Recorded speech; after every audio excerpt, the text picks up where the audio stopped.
സംസ്ഥാനത്ത് ചൂട് കൂടുന്നതിനനുസരിച്ച് വൈദ്യുതി ഉപയോഗവും കുതിച്ചുയരുകയാണ്. വൈദ്യുതി ഉപയോഗം സർവകാല റെക്കോർഡിലേക്ക് എത്തി നിൽക്കുന്നു. വൈദ്യുതി നിയന്ത്രണം ഏർപ്പെടുത്തുമോ എന്നുള്ള ചോദ്യം എല്ലാവരുടെയും ഉള്ളിലുണ്ടാകും, ഒരാശങ്കയായി ഉള്ളിലുണ്ടാകും. എന്താണ് അക്കാര്യത്തിൽ സ്വീകരിക്കേണ്ടത് എന്നുള്ള നിലപാട് ചർച്ച ചെയ്യാൻ നാളെ ചേരുന്ന ഉന്നതതല യോഗം, അതിലായിരിക്കും അത് സംബന്ധിച്ചുള്ള തീരുമാനം ഉണ്ടാവുക.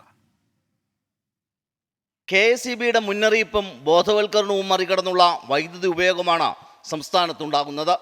ചൂട് കൂടുന്നതിനനുസരിച്ച് ഉപയോഗവും വർദ്ധിക്കുന്നു. തിങ്കളാഴ്ച 113.15 ദശലക്ഷം യൂണിറ്റായിരുന്നു ഉപയോഗമെങ്കിൽ ചൊവ്വാഴ്ച ഉപഭോഗം 113.26 ദശലക്ഷം യൂണിറ്റ് എന്ന സർവകാല റെക്കോർഡിലെത്തി.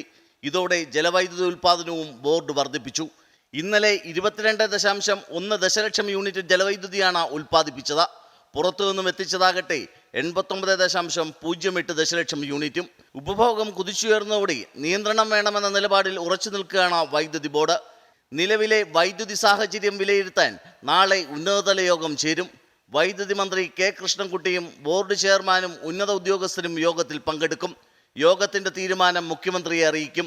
സർക്കാരിന്റെ അനുമതിയോടെയാകും നിയന്ത്രണം ഏർപ്പെടുത്തുന്നതിൽ തീരുമാനമെടുക്കുക. പ്രസരണ വിതരണ ശൃംഖലകളെ പ്രതിസന്ധി ബാധിച്ചതിനാൽ നിയന്ത്രണം ഒഴിവാക്കാനാകില്ലെന്നാണ് ബോർഡ് നിലപാട്. 24 തിരുവനന്തപുരം.